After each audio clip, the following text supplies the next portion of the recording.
네, 안녕하세요. 오늘 수업 시작하도록 하겠습니다. 오늘은 라이노 첫 시간을 좀 가져보려고 하는데, 저번 시간에 여러분들에게 제가 그 첫 시간에 캐드를 할 거라고 그 실라버스에 적어놓긴 했었는데, 사실 저번 학기 때 여러분이 뭐 캐드를 좀 많이 했었고, 그리고 캐드가 이번 학기에 들어가긴 들어갈 거거든요. 근데 첫 시간부터 하는 게 뭐 사실상 의미는 없을 것 같아가지고, 그리고 우리가 캐드를 쓰더라도 라이노를 하는 중간중간에 필요한 패드에 대해서 좀 알아볼 거기 때문에 라이노가 메인이 된다고 생각하시면 될 것 같아요. 이번 학기 어떤 그 전체 시간을.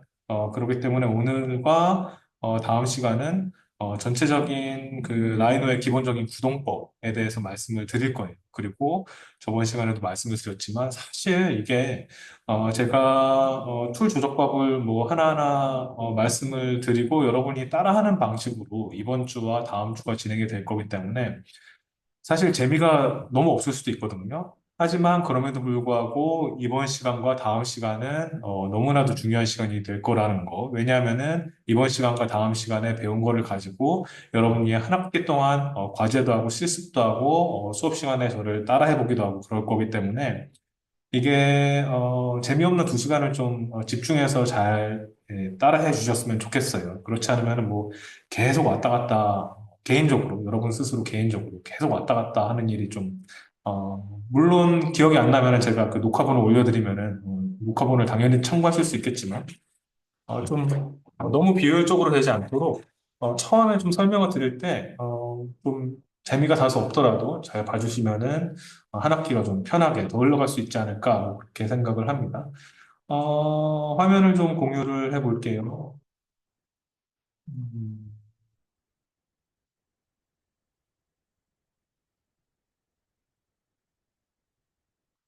예. 지금 보시면은 잠시만요. 네. 네. 지금 보시면은 두 개의 프로그램 잠시만요. 이거 잘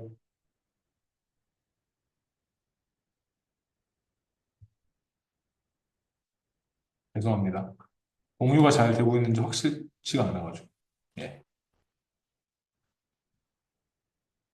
예, 뭐 잘 되고 있는 것 같네요. 죄송합니다. 지금 보시면은 두 개의 프로그램이 있죠, 창에. 왼쪽에 있는 프로그램은 이제 라이노, 오른쪽에는 제가 나눠드린 PDF 파일, 이렇게 두 개를 띄워놓고 오늘 수업을 진행을 할 겁니다. 오른쪽에 보시면은 제가 나눠드린 PDF, 라이노 기초라고 해가지고 기본적인 작업 화면이나 이런 인터페이스에 대한 설명, 그리고 전체적인 조작 방법에 대한 이야기, 그리고 기본적으로 세팅을 어떻게 해놓고 시작을 하면은 좀, 편할 것이다, 예, 라는 이야기를 해드리면서 기본적인 세팅을 이렇게 맞춰놓고 우리는 수업을 시작할 거라는 의미에서 이제 두 번째로 세팅을 넣어놨고, 뭐, 그리고 뭐, 캐드에서도 여러분이, 캐드나 일러스트레이터에서도 아마 스냅에 대해서 배우셨을 거예요. 뭐, 마찬가지로 캐드도 스냅이 있고, 전체적인 이제 툴바를 보면서, 이 하나하나 단추들이 무엇을 의미하고, 예, 어떨 때 쓰는, 툴바인지에 대해서 이야기를 해볼 거고요. 그 다음에 뭐 레이어, 선긋기, 편집, 줌, 뭐 요렇게까지 예, 오늘 다 해볼 거고요. 그리고 마지막으로 서피스와 폴리 서피스 만들기라고 있어요. 예, 그 서피스가 면이잖아요. 폴리 서피스는 여러 개로 된 면이란 뜻이거든요. 그래서 이게 아마 좀 뭔가 라이노는 입체적인 어떤 오브젝트를 만드는 그런 프로그램이잖아요. 예, 입체적인 오브젝트를 만들려면은 뭐 서피스로 만들어야겠죠. 어떤 면이 주가 돼서 그 면을 뭐 각도도 틀고 뭐 길이도 늘리고 길이도 짧게 하고 뭐 그런 방식으로 해서 어떤 입체성 있는 오브젝트를 만드는 툴이기 때문에 이 서피스와 폴리 서피스 만들기가 어떻게 보면은 라이노에서 가장 직접적으로 보기에는 중요한 부분이라고 말을 할 수가 있겠죠. 그래서 서피스와 폴리 서페이스 만들기에 대해서 알려드리는 것 전까지 예, 오늘 시간에 다 좀 알아보려고 합니다. 그래서 다시 처음으로 돌아와서 이제 왼쪽으로 가셔서 라이노를 보시면은 이제 처음에 딱 키시면은 이렇게 네 개의 화면이 있죠. 예, 네 개의 화면을 보시면은 탑, 퍼스펙티브, 그리고 왼쪽 아래는 프론트, 예, 그리고 오른쪽 아래는 라이트, 뭐 이런 식의 뷰가 이렇게 네 개의 뷰가 이렇게 딱 떠 있는 게 보이고 그리고 왼쪽으로 보시면은 툴바, 예, 그리고 위쪽으로 보시면은 이제 메뉴들이 쫙 있고, 그리고 오른쪽에는 보시면은 이제 처음에 레이어가 이제 활성화가 돼 있을 거예요. 이게 레이어, 어떤 레이어를 우리가 쓰고 있는지, 그리고 어떤 레이어가 지금 이 프로젝트에, 있는지 쭉 나와 있는 레이어 창, 프로퍼티, 그리고 뭐 렌더링, 머터리얼, 뭐 이런 식으로 쭉 있고요. 그리고 뭐 요 뒤에 있는 단추들은 사실 뭐, 저는 써본 적이 잘 없습니다. 예, 그렇기 때문에 아마 뭐, 여러분들도 거의 뭐, 쓸 일이 없지 않을까 싶어요. 예, 저는 라이노를 한 지는 뭐 굉장히 오래되긴 했거든요. 그럼에도 불구하고, 뭐 써본 적은 없어요. 그래서, 어쨌든 제가 뭐, 처음에 말씀드리고 싶은 거는 굉장히 복잡하죠. 예, 굉장히 단추도 많고, 여러분들이 뭐, 캐드도 받고, 일러스트레이터, 뭐, 어도비 패키지에 있는 프로그램도 다 보셨겠지만, 그런 것들보다도 아마 한 레이어가 더해져서, 뭔가 복잡성이 한 레이어가 더해졌을 거예요. 왜냐하면은 여러분들이 그동안 배웠던 프로그램들은 이제 2D 프로그램이지만 이 프로그램은 3D 프로그램이잖아요. 그동안 X축, Y축만 있었다면은 거기에 입체성이 더해진 Z축이 더해지면서 뭔가 복잡성이 한층 더해진 그런 프로그램이죠. 하지만 그럼에도 불구하고 여러분들이 겁내실 필요가 전혀 없습니다. 여기 있는 단추들 혹은 여기 있는 어떤 그 드롭다운 메뉴를 모두 다 아실 필요가 전혀 없고요. 예, 그냥 이번 시간과 다음 시간에 제가 알려드리는 것만 어느 정도 숙지를 하시고 프로젝트를 한두 번 거치시면서 그게 몸에 어느 정도만 체득이 되시면은 조경 영역에서 필요로 하는 거의 모든 오브젝트들은 여러분들이 다 모델링을 하고 만들 수가 있고 그런 것들이 직접적으로 또 여러분들의 설계에 영향을 끼칠 수 있는 그 정도까지 다 하실 수가 있거든요. 그렇기 때문에 복잡하게 생겼다고 뭐 당연히 낯설죠. 처음 이 프로그램을 키면은 뭐 어디가 어딘지도 모르고 뭐 단추도 너무 많고 해서 겁부터 드실 필요가 전혀 없다. 그래서 요번 한 학기 예, 제가 말씀을 드리는 부분만 좀잘 따라와 주시면은 예, 굉장히 좀 편하게 예, 앞으로의 뭐 설계 생활, 뭐 스튜디오 수업 그런 것들을 한층 더 편하게, 한층 더 효율적으로 예, 하실 수가 있다라고 말씀을 드릴 수가 있을 것 같습니다. 그래서 본격적으로 좀 시작을 해볼게요. 화면이 네 개가 있죠. 예, 작업 화면 그리고 뭐 조작이라고 예, 크게 좀 제목이 되어 있는데 설명을 위해서 사람 모양을 좀 인풋을 해볼게요. 예.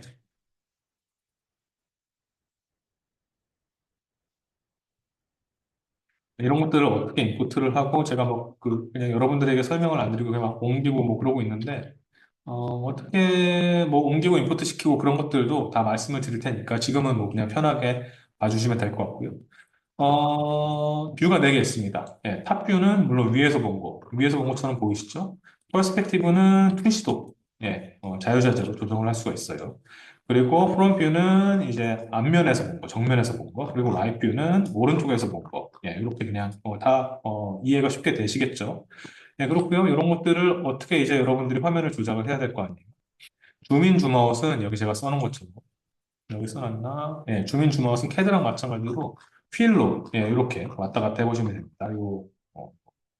요 가운데 있는 요 휠, 예, 휠을 이렇게 왔다 갔다 하시면은 예, 주민 주마웃은 쉽게 하실 수가 있고요. 물론 단축키 Z, 예, 캐드처럼 단축키 Z를 이용을 해서 하는 방법도 있지만 그거는 좀 이따가 알려드릴게요. 휠 한번 왔다 갔다 해보시고. 그리고 퍼스펙티브랑 탑뷰, 프론트뷰, 라이트뷰의 구동 방법이 조금씩 다르거든요. 왜냐하면 보여주고 있는 어떤 그 정보값이 얘는 2차원적이잖아요. 탑, 프론트, 라이트는 다 2차원적이지만 퍼스펙티브는 3차원적이기 때문에 구동 방법이 조금은 다릅니다. 그래서 퍼스펙티브 화면에서 여기 써진 대로 한번 해보세요. 예. 네. 우클릭을 하시고 예. 우클릭을 하신 상태에서 Shift를 누른 상태에서 우클릭을 하고 드래그를 해보시면요. 예. 포토샵에서 이 펜 툴 있잖아요. 펜. 이렇게 왔다 갔다 해요. 포토샵에 Shift 누르고, Shift 누르고 그냥 좌클릭하면은 펜인데, 여기서는 Shift를 누르고 우클릭을 하고 드래그를 하면은, 예, 펜입니다. 펜. 예, 쭉쭉. 예, 되고요. 그리고, 탑뷰에서도, 예, 그거 마찬가지고요. 프론트뷰에서도 마찬가지고, 라이트뷰에서도 마찬가지고요. 예. 그리고, 그 전에, 요거를 이렇게 돌리고 싶다라고 하면은, 그냥 우클릭을 누르고, 퍼스펙티브 뷰에서 그냥 우클릭을 누르고, 이렇게 쭉 한번 움직여 보십시오. 그럼 쭉쭉 돌아가고, 예, 이 상태에서 Shift를 누르면은 펜이고요. 예. 그리고 이 드롭다운 다운 메뉴를 한번 봐보실게요. 여기서 화살표를 누르시면은 여기 기본적으로, 기본적으로 네 개의 어떤 뷰 모드가 있습니다. 여기는 뭐, 사실 네 개의 뷰 모드가 아니라 몇 개, 하나, 둘, 셋, 넷, 다섯, 여섯, 일곱, 여덟, 아니, 뭐, 10개, 10개 안팎의 뷰 모드가 있는데, 사실상 우리가 가장 많이 쓰는 거는 네개라고 그냥 이해를 하시면 돼요. 첫 번째가 와이어프레임. 여러분이 기본적인 세팅이 와이어프레임으로 되어 있을 거예요. 와이어프레임이 있고, 그 다음에 쉐이디드가 있고, 그 다음에 렌더드가 있고, 그 다음에 고스티드가 있는데, 지금은 일단, 와이어프레임 아니면은 쉐이디드로 놓고 한번 봐볼게요. 이게 어떤 걸 의미하는지는 이것도 지금 설명해 드리는 게 나을 것 같아요. 이런 레이어에 관한 설명도 오늘 다 해드릴 겁니다. 그러니까 지금 모르겠다고 좀 너무 걱정하실 필요는 없을 것 같아요. 지금 와이어프레임으로 세팅이 돼 있죠. 와이어프레임 보시기에도 이걸 한번 더블 클릭을 해보시면 제가 이렇게 네 개로 나눠져 있던 거를 그 드롭다운 메뉴 퍼스펙티브 써 있는 데를 더블 클릭을 해보시면은 화면이 크게 바뀌죠. 그래서 보시면은 와이어프레임 말 그대로 이제 그 프레임만 보이는 그런 뷰예요. 그리고 보통은 우리가 모델링을 할 때는 쉐이디드로 놓고 합니다. 쉐이디드. 예. 그래서 여러분들이 기억하셔야 될 거는 와이어프레임 혹은 쉐이디드가 뭔가 이게 지금은 제가 간단한 설명을 하기 때문에 모델링이 굉장히 간단하지만 나중에 굉장히 복잡한 모델링, 진짜 막 1기가 넘고 그런 모델링을 여러분들이 하실 일이 생길 거거든요. 그럴 때에는 이제 렌더 뷰로 놓고 하면은 딱 보시기에도 굉장히 뭔가 그림자 같은 것들이 뭐 그림자 같은 것들도 그렇고 뭔가 훨씬 더 디테일해 보이지 않나요? 훨씬 더 뭔가 그 실사와 가까운 느낌이고 어, 이런 어떤 렌더드 뷰가 와이어프레임이나 쉐이디드 뷰로 놓고 하는 게 훨씬 더 작업의 속도가 빠르기 때문에 어떤 그 모델링을 할 때, 직접적인 모델링을 할 때, 빠른 모델링을 할 때에는 보통은 이제 쉐이디드 뷰로 놓고 한다. 그리고 쉐이디드 뷰를 놓고 해야 어떤 레이어를 내가 지금 이용하고 있는지 알 수가 있어요. 그래서 뭐 이게 더 정확하게 무슨 의미인지는 이따가 레이어를 설명하면서 더 말씀을 드리겠고요. 그리고 어쨌든 이거 뷰의 차이가 뭔지를 좀 설명해 드리기 위해, 이것도 사실 레이어를, 혹은, 머티리얼에 대해 설명을 해 드릴 때 더 자세하게 설명을 드리겠지만, 렌더드 뷰는, 최종적으로 이거를 렌더를 했을 때 어떻게 보일지를 미리 보여주는 그런 프리뷰의 개념이라고 생각을 하시면 돼요. 그렇기 때문에 여기에 어떤 재질을 한번 그냥 간단하게 빨리 설명을 해드리기 위해서 한번 입혀볼게요. 이거를 어떻게 재질을 매기는지도 나중에 제가 여러분들한테 설명을 해드릴 거거든요. 근데 지금은 만약 예를 들어서 잔디 재질을 먹였어요. 이 잔디 재질이 이제 지금 렌더드 뷰 모드로 돼 있어서 보이죠. 근데 쉐이디드 모드로 돼 있으면은 이게 그 모델링을 위한 어떤 뷰이기 때문에 그 재질까지 보이지는 않습니다. 그리고 마지막으로 고스티드는 뒷면에 있는 게 어렴풋이 보이는 그런 뷰예요. 그런 뷰 모드예요. 그래서 때에 따라서 굉장히 좀 뭐라 그래야 되나? 너무 복잡한 모델링은 아니고, 약간 뭐 정도껏 복잡한 모델링일 때, 이 고스트드 뷰가 효과가 있어요. 그래서 뒷면에 어떤 오브젝트가 있는지도 좀 알아야 할 상황들이 종종 있거든요. 그런 상황이 있을 때 와이어프레임은 또 오브젝트가 너무 많으면은 이런 것들이 너무 선으로 얽히고 설켜가지고 시각적으로 너무 복잡해지는 그럴 때 고스티드 뷰를 써주면은, 제일 앞에 뭐가 있는지도 좀 인지가 쉽고, 그리고 가장 뒤에 있는 게 가장 흐리게 보일 거잖아요. 그래서, 뭐 약간 그런 어떤 활용도가 있는 그런 뷰입니다.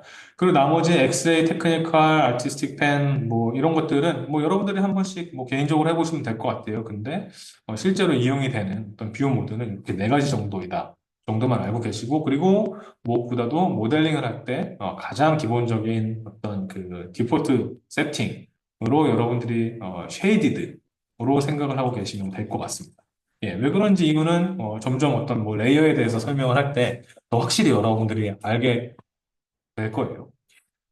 그렇고요. 뭐, 뷰 모드 4개에 대해서 알아봤고, 그리고, 선택하고 해제하는 거.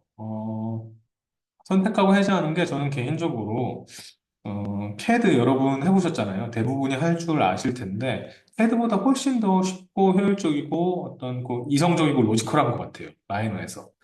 어, 일단 뭐, 음, 오브젝트를 좀, 예, 뭐, 여러 개 해볼게요.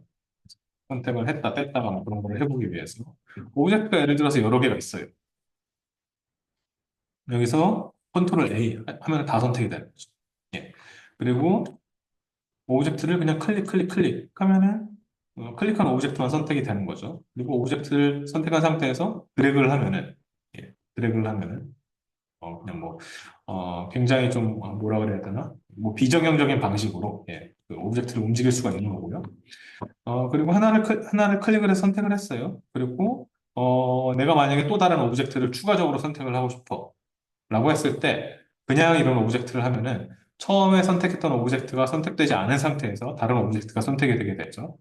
예, 다만 나는 추가적으로 뭔가를 선택을 하고 싶어. 그러면은, 여기 써놓은 것처럼 Shift를 누른 상태에서 선택을 하시면은, 이렇게 여러 개를 한꺼번에, 차례차례로 선택을 하실 수가 있고, 그리고 이 상태에서 컨트롤을 누른 상태에서 선택 해제하고 싶은 오브젝트를 클릭을 하시면은 이제 선택 해제가 되게 됩니다.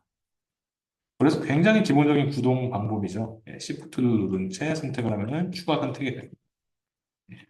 컨트롤을 누른 채 선택이 되어 있는 오브젝트를 누르면은 선택 해제가 되고 컨트롤을 누른 채 선택이 안 되는 걸 누르면은 아무 일도 안 일어납니다.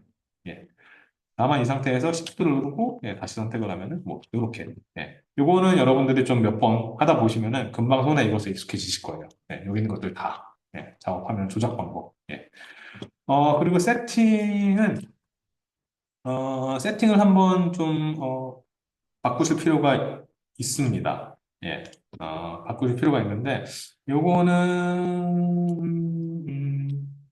일단 그냥 지금 바꾸는 걸로 하죠. 제가 또 나눠드릴 자료 중에, 잠시만요. 나눠드릴 자료 중에, 어, 예, 요런 자료가 있죠. 단축키 변경이라고 해서, 노트패드에 적은, 이런 것들이 있고, 라이노 기초는, 라이노 기초 자료가 있는데, 둘 중에 단축키 변경을 한번 열어보세요. 열어보시면은 뭐 알 수 없는 이상한 이런 것들이 쭉 쓰여져 있죠. 이게 뭐냐면은 여러분 단축키의 개념은 다 아시죠? 아마 뭐 게임 해보신 분들도 있을 테고 그리고 디드미 원 다들 들으셨을 테니까 저는 모든 툴을 가르쳐 드릴 때 무조건 단축키를 활용하라고 말씀을 드려요. 단축키를 활용하는 것과 활용하지 않는 거에는 작업 속도의 차이가 어마어마하게 나중에는 나게 돼 있거든요. 그래서 가급적이면은 어느 정도 그 툴을 쓰는데 익숙해지시면은 단축키를 쓰라고 말씀을 드립니다. 그냥 마우스로 클릭하고 띡띡띡띡 하는 것보다 작업 속도가 몇 배는 빨라지고요. 그리고 작업 속도 역시도 그런 스피드 역시도 설계 퀄리티와 직접적으로 나중에는 연관이 되게 돼 있습니다. 속도가 빠르면 빠를수록 여러 번 설계를 할 수 있게 되고 여러 번 설계를 할 수 있으면 있을수록 여러 번 하면 하게 될수록 설계 퀄리티가 높아지게 돼 있거든요. 이 세상 아무도 한 번에 완벽한 설계를 할 수 없기 때문에 그거를 계속해서 반복적으로 해야 돼요. 그러다 보면 설계 속도가 빨라야 되는데 이 단축키가 그런 설계 속도를 빠르게 하는데 굉장히 도움이 됩니다. 그렇기 때문에 어떤 툴을 이용을 하시던 단축키를 쓰려고 항상 노력을 하세요. 그래서 이거는 뭐냐면은, 처음 라이노의 단축키 세팅으로 들어가 보시면, 이거 좀 처음부터 세팅을 얘기하면 복잡해 보일 수도 있는데, 세팅스인가? 아니면 옵션스. 옵션스로 가셔도 되고요. 세팅으로 가셔도 되고요. 그렇습니다. 여기다가, 옵션스라고 치셔도 되고요. 입력창에 아니면은 세팅스라고 치셔도 이런 창이 뜨죠. 여기서 요거는 그냥 제가 말씀해 드리는 대로만 그냥 입력을 하고 당분간 입고 계셔도 돼요. 이거 갑자기 세팅으로 들어가니까 좀 굉장히 낯서실 텐데 뭐를 하는 거냐면은 가급적이면은 여러분들이 CAD에 익숙하니까 라이노의 단축키랑 CAD의 단축키의 디폴트 세팅이 좀 다르거든요. 그렇기 때문에 최대한 어떤 CAD의 디폴트 세팅에 맞춘 단축키 값으로 설정을 처음 세팅을 해놓고 예, 들어가려고 하는 거예요. 때문에 여기 보시면은 예, 얼라이어스로 가시면은 뭐 이렇게 쭉 돼 있죠. 예, 이게 무슨 뜻이냐면은 C를 치면은 셀 크로싱이라는 어떤 명령어가 입력되는 거고 CO를 있게 되면은 CO라고 단축키를 치게 되면은 copy라는 명령어가 예, 실행이 되게 되는 거고 DI라고 치면은 distance가 뭐냐면은 이따가도 말씀을 드리겠지만 계속 수업을 하면서 말씀을 드리겠지만 거리를 재는 그런 명령어거든요. 그래서 그냥 DI라고 입력을 하는 게 예, DISTANCE라고 치는 것보다 훨씬 빠르잖아요. 그리고 그냥 CO라고 치는 게 예, COPY라고 치는 것보다 훨씬 빠르잖아요. 뭐 그런 개념의 단축키라는 개념이. 그래서 여기 있는 게 CAD의 어떤 그 단축키 디폴트 값이랑 좀 다르다는 거예요. 그래서 얘네들을 CAD랑 가급적이면 좀 맞춘 예, 디폴트 세팅 값으로 바꿀 겁니다. 그래서 임포트 하시면 됩니다. 예, 임포트 하셔서 예, 단축키 변경 예로 가셔서 열기를 하시면은 yes to all. 예. 하지만 저는 이미 뭐 요거 제가 나눠드린 이런 그 단축키 세팅으로 쓰고 있었기 때문에 뭐 아무런 변화가 없긴 합니다만은 여러분 임포트 하셔서 제가 나눠드린 이 단축키 변경 요거를 그냥 클릭을 하시면은 단축키 값이 세팅이 됐고요. 그래서 보시다시피 아마 PL을 한번 눌러보시고 PL을 누르시고 스페이스를 치시면은 예, 이렇게 뭐 선이 그려져요. 근데 아마 이 그 단축키 세팅을 입력하시기 전에는 PL 누른다고 폴리라인이 그어지지 않았을 거예요. 그래서 패드에서 PL 누르면 폴리라인 될 수 있잖아요. 그거랑 뭐 비슷하게 맞춰놓은 거거든요. 그래서 지금 이 작업은 꼭 해주시면 좋을 것 같습니다. 왜냐하면 제가 한 학기 동안 요 단축키 세팅에 의해서 여러분들에게 설명을 드릴 거기 때문에 여러분들도 여기에 맞춰서 이렇게 지금 세팅을 바꿔주시면 될 것 같고요. 그리고 세팅 중에서도 또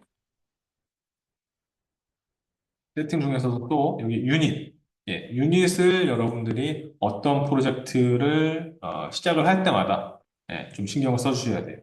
보시면은 유닛 값이 이런 식으로 저는 미터, 그리고 앱솔루트 톨러런스가 뭐 0.01, 그리고 뭐 앵글 톨러런스가 1.0, 뭐 이런 식으로 세팅이 되어 있는데 이게 미터가 맞는지 항상 확인을 해주셔야 돼요. 혹은 밀리미터가 맞는지 항상 확인을 해주셔야 돼요. 일단 미터로 맞춰놓고요. 저랑 하는 모든 프로젝트에서는 일단 미터 값으로 이런 유닛 값을 설정을 해놓고 시작을 할 겁니다. 이게 뭐냐면 여러분 아시잖아요. 미국이랑 우리나라랑 뭔가 기본이 되는 단위가 다르잖아요. 미국은 뭐 피트, 인치 뭐 그런 단위를 쓰고 미국이나 몇몇 나라를 제외한 모든 나라, 뭐 유럽이랑 우리나라를 포함해서 뭐 일본 그런 나라를 포함해서 매트릭 스케일을 쓰잖아요. 뭐 밀리미터, 미터, 킬로미터 뭐 이런 십진법으로 딱딱 떨어지는 단위를 쓰는데 요런 데에서 혼선이 있으면 안 되죠. 그리고 설명을 해주는 저의 단위와 설명을 들으시는 여러분의 단위가 다르면 안 되기 때문에 여러분들도 항상 미터로 맞춰놓고 그렇게 작업을 해주시면 되고요. 그리고 이런 값들을 조금씩 높여놓을 필요가 있습니다. 디스플레이 프리시전. 이게 소수점 첫째 자리 혹은 뭐 둘째 자리까지 디폴트 세팅이 돼 있었던 것 같은데 소수점 한 넷째 자리 이상으로 맞춰주시고요. 앱솔루트 톨러런스도 조금 예, 디테일하게 맞춰 두시고 시작을 하시는 게, 훨씬 더 정확한 모델링을 하는데 도움이 됩니다. 그래서 이런 세팅은 이렇게 디폴트로, 유닛의 세팅을 이렇게 디폴트로 처음부터 맞춰 놓으시고, 가시고, 얼라이언스 같은 경우에는 지금 해놓고 까먹으셔도 되거든요. 사실 해놓고 잊으셔도 되는데 유닛 세팅 같은 경우에는 이런 세팅이 있었지라고 매 프로젝트를 하실 때마다 조금 기억을 하시는 게 좋을 것 같아요. 왜냐하면 이런 거를 처음에 또 확인을 하고 들어가는 게 나중에 나중에 어떤 정말 커다란 불상사를 유닛이 완전히 달라가지고 뭔가 굉장히 뭐 이 모델과 어떤 저 캐드맵이 굉장히 막 너무 미스매치가 일어나고 그런 경우를 방지를 하기 위해서 자기가 모델링하는 이 어떤 그 프로젝트의 유닛을 아는 것은 굉장히 중요하다. 예, 그렇기 때문에 이런 게 있었지라고 항상 좀 떠올리시길 바란다라고 말씀을 드리겠고요. 세팅에 대해 알아봤고요. 스냅에 대해 알아보겠습니다. 캐드랑 마찬가지로 라이노에도 5스냅이라는 게 있어요. 예, 그리고 캐드랑 마찬가지로 F8을 누르면은 올소 수평 스냅이 걸립니다. 그래서 좀 하나씩 알아볼게요. 여기 보시면은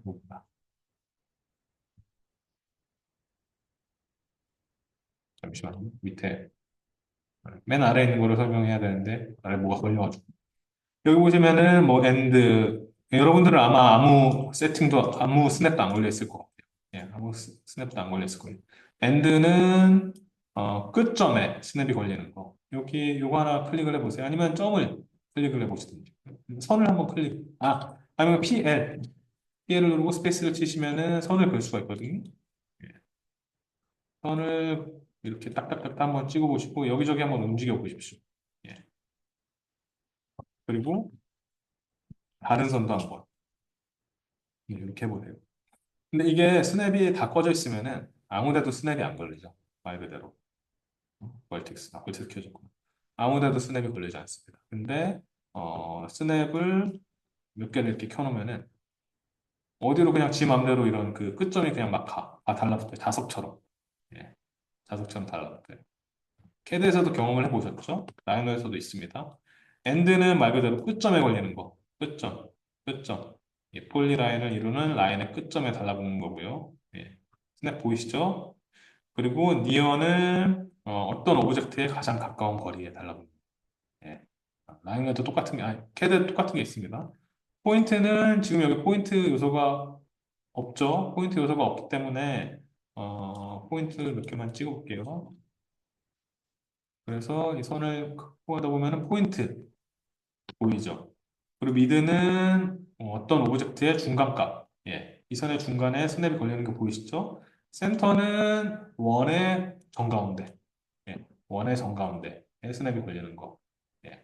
스냅이 걸리죠? 인트는 인터섹션입니다. 어떤 오브젝트와 오브젝트가 크로스하는 교차점의 한가운데. 인터섹션. 예. 어, PERP는 perpendicular. perpendicular는 직교하는 지점에 스냅이 걸리도록. 그리고 뭐 탄젠트, 쿼드, 노트, 벌텍스 뭐 이런 것들이 있는데 벌텍스는 좀 아실 필요가 있어요. 벌텍스는 이거는 또 3D 어떤 개념이긴 한데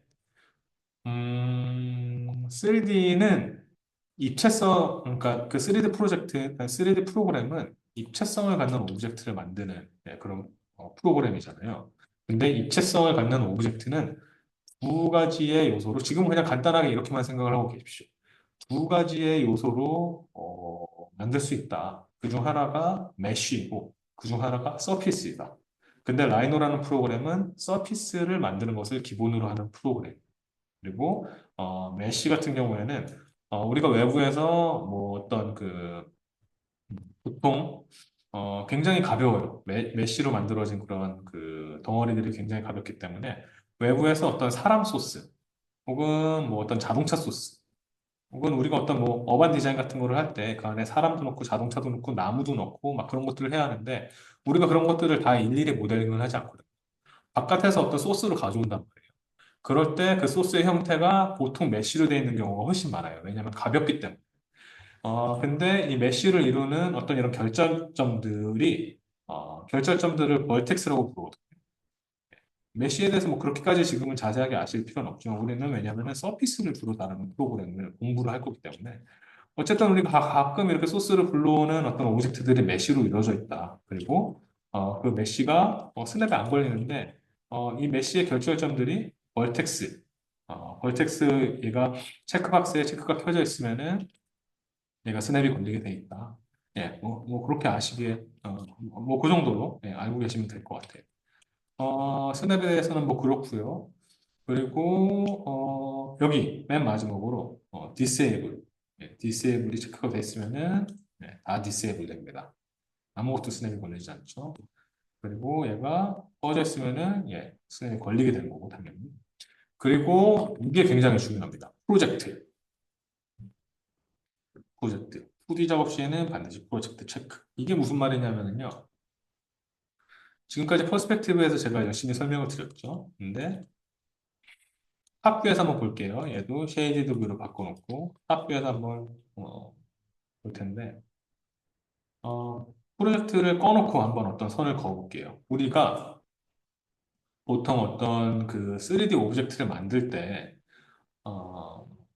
2D부터 보통 먼저 그리거든요. 2D부터 먼저 그려요. 예를 들어서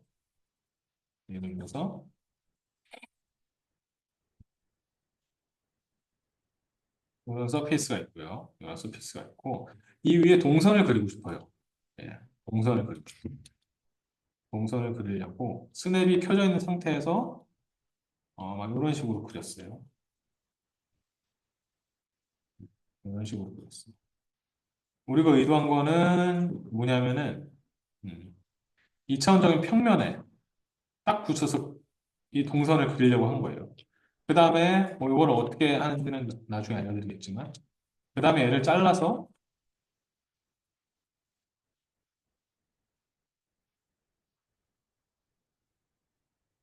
2차원적인 평면에 얘를 뭐 그리려고 했어요.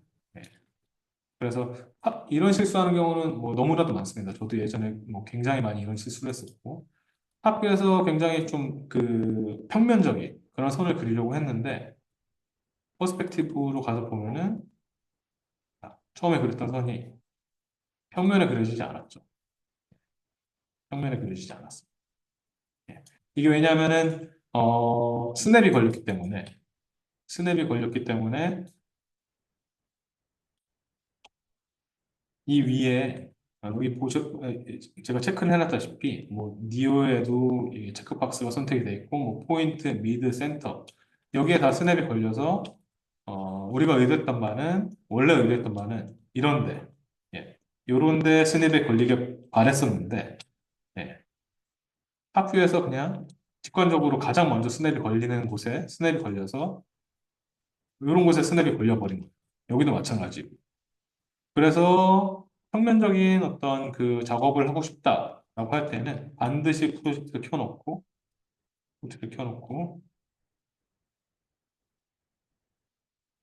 선을 긋게 되면은 2차원적인 평면에 딱 달라붙는 그런 선을 그릴 수가 있습니다. 예, 이런 것처럼. 이게 왜 중요한지는 지금은 여러분들이 잘 모르실 수도 있어요.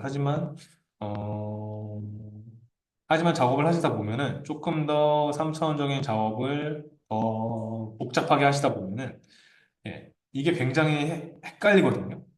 어, 굉장히 헷갈리고 어쨌든 뭐 알아두십시오. 그리고 이 프로젝트를 반드시 켜야 될 상황들이 여러분과 제가 계속해서 이번 학기 예제를 하면서 종종 나타나거든요. 예, 그때 요거의 중요성에 대해서는 계속 말씀을 드릴게요. 예. 그래서 어쨌든 뭐 이런 어떤 스냅들이 있고요. 다양한 스냅들이 있고요. 그리고 저랑 수업을 하실 때 디폴트로 체크를 해 두실 스냅들은 엔드 켜두시고 뭐 니어 켜두셔도 되고 이거는 여러분들의 성향에 따라 켜도 되고 안 켜도 될 것 같아요. 포인트도 뭐 켜두셔도 되고 뭐 끄셔도 상관없고 미드 포인트는 켜주시면은 훨씬 더 좋을 것 같아요. 그리고 센터는 그렇게 많이 필요가 없고요. 인터섹션 켜두시고요. 펄펜디큘러 켜두십시오. 예, 그리고 벌텍스도 뭐 켜두시면 좋을 것 같아요. 그래서 기본적으로 엔드, 미드, 인터섹션, 펄펜디큘러, 벌텍스 이 정도는 항상 켜두시고 그 스냅과 관련을 해서 스냅을 켜두시고 작업을 하기를 권해드리고요. 그리고 수직 수평 스냅, 캐드와 마찬가지로 F8입니다. F8이 안 켜져 있을 때는 뭐 그냥 이렇게 뭐 자유롭게 선을 들 수가 있는데 F8을 일단 키면은 수직 수평으로만 움직일 수가 있죠. 네, 수직 수평으로만 딱딱딱 떨어지게 움직일 수가 있고요. 하지만 그럼에도 F8이 켜져 있어도 이런 데 스냅이 걸려져 있으면은 사선으로도 할 수 있고 그리고 움직이는 것도 무브하는 것도 수직 수평으로밖에 움직이지 못하거나 아니면은 뭐 그렇게 돼 있습니다. 스냅에 대해서 알아봤고요. 그리고 꿀밥에 대해서 알아볼게요. 어, 예, 뭐 일단 지금은 요 정도만 아시면 될 것 같긴 한데 일단 포인트. 예, 포인트는 예, 쉽죠? 예, 찍고 원하는 부분에다가 뭐 갖다 놓으면 포인트 찍는 거고요. 그리고 커브를 긋는 다양한 방식이 있습니다. 예, 이단추가 커브를 그리는 건데요. 이단추를 일단 누르시고 한번 그어보세요. 예, 발 풀으시고 이렇게 한번 그어보시면은 예, 이런 커브가 만들어지고요. 다시 하려면은 예, 이렇게 커브가 만들어지고 이거는 뭐냐면은 컨트롤 포인트 커브라고 해서요. 예, 요게 컨트롤 포인트거든요. 컨트롤 포인트 커브. 요게 컨트롤 포인트잖아요. 제가 클릭한 지점에 컨트롤 포인트가 생기는 겁니다. 예, 그래서 클릭을 함으로써 컨트롤 포인트를 찍어서 만들어지는 커브가 컨트롤 포인트 커브예요. 예, 다시 한번 연습해 보실까요? 우리가 지금 클릭하는 부분에 컨트롤 포인트가 찍히거든요.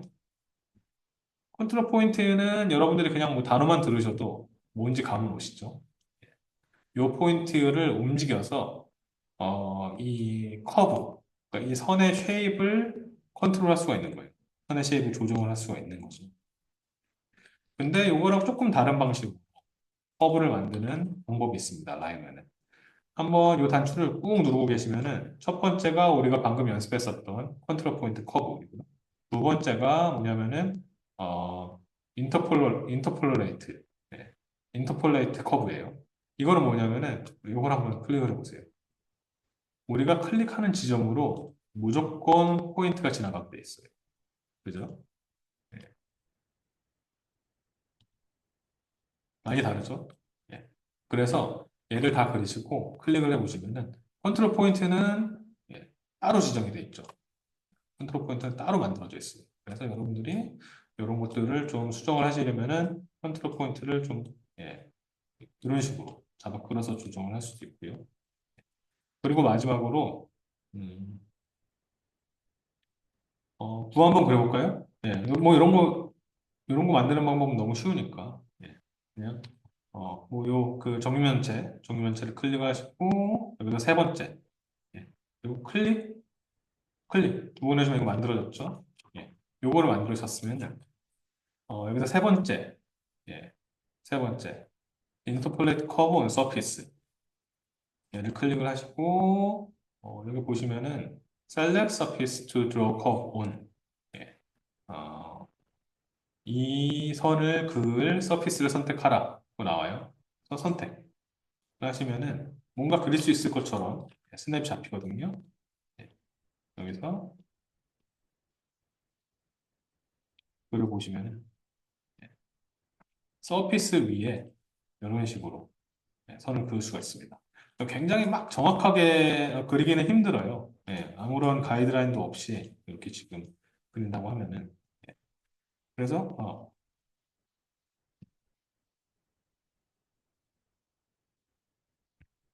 베이스. 이런 식으로 이런 애들이 그려졌죠. 예, 이런 식으로 그려졌습니다. 근데, 사실상 여기 제가 지금 다 알려드리긴 했지만, 세 번째는 그렇게 활용도가 높지는 않고요. 뭐 두 번째도 그렇게까지 활용도가 높지는 않고요. 네, 첫 번째, 컨트롤 포인트 커브를 가장 많이 쓰게 되는 것 같아요. 뭐 그렇고요. 커브를 그리는 방법, 뭐 얘는 뭐 처음에 말씀드렸으니까 뭐 PL 치신 다음에 그리셔도 되고요. 얘는 그냥 직관적으로 여러분들이 뭐 그리실 수가 있겠죠. 예, 서클 만드는 거, 그리고 얘는 그 일립스, 타원 만드는 거.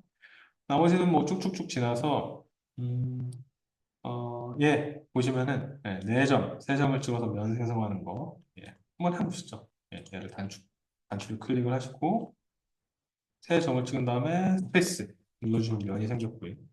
원래는 기본적으로 네 개의 점까지 찍어서 서피스를 만드는 거고요. 뭐 이런 데다가, 뭐 이런 식으로 찍으면은, 뭐 약간 입체성을 가진, 그런 서피스를 쉽게 만들 수도 있고, 어, 세면만 찍어서 만들 수도 있고 뭐 그렇습니다. 굉장히 뭐 간단하게 서피스를 빨리 만들 수 있는 그런 단추이고요. 입체 도형 생성, 뭐 너무 뭐 쉽죠?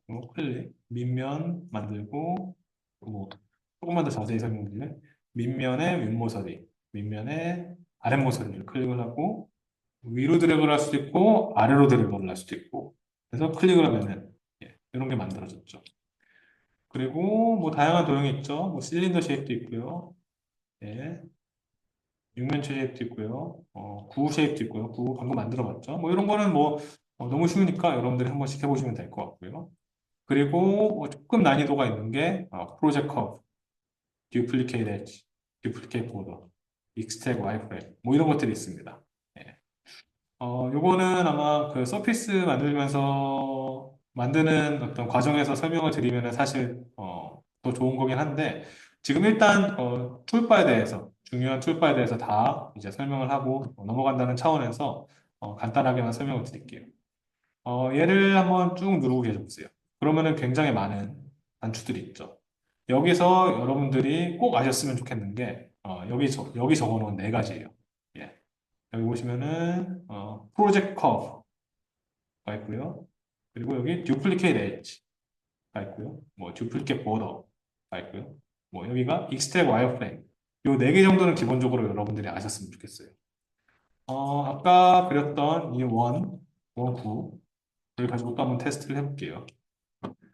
프로젝트 커브를 한번 해볼게요. 프로젝트 커브. 이 원이 있죠. 원을 두고 탑 뷰로 가셨어요. 그 원 위에다가 이런 식으로 막 선을 그어보세요. 선을 그어보세요. 뭐 커브라인이 됐던 아니면은 폴리라인이 됐던 상관이 없습니다. 그어보시고요. 이 선을 라이트나 프론트로 가서 위로 올리세요. 위로. 정확하게 위로. Z축으로. 정확하게 위로 올리려면은 F8이 켜져 있는 게 낫겠죠? 이런 식으로 되는 거 F8이 켜져 있는 게 낫겠죠? 이렇게 올려보시고요. 그러면은 퍼스펙티브에서 보면은 얘랑 얘가 이런 관계를 가지고 있죠. 이런 입체성을 갖고 있는 어떤 도형 위에, 그러니까 3D 도형 위에 이 2D 라인이 이렇게 되게끔. 그 다음에 뭐 탑뷰로 가실 필요는 없고 이건 그렇게 복잡한 게 아니기 때문에 얘로 가셨어요. 프로젝트 커브를 클릭을 해보세요. 그러면 여기 뭐라고 써 있냐면은 Select Curves and Point to Project.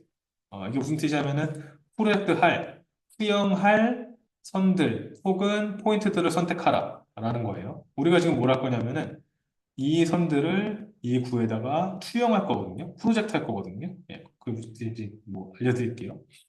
어, 수영시킬 선들을 선택을 한 다음에 뭐 엔터를 누르거나 아니면은 뭐 스페이스바를 눌러라 뭐 이런 거예요. 엔터 누르셔도 되고 스페이스바 누르셔도 되고 상관없습니다. 스페이스바 눌렀어요. 그 다음에 투영의 대상이 될 서피스를 선택을 하라. 그러면 선택하고 스페이스 하면은 프로젝트가 됐죠. 투영이 됐죠. 예, 무슨 말인지 아시겠죠?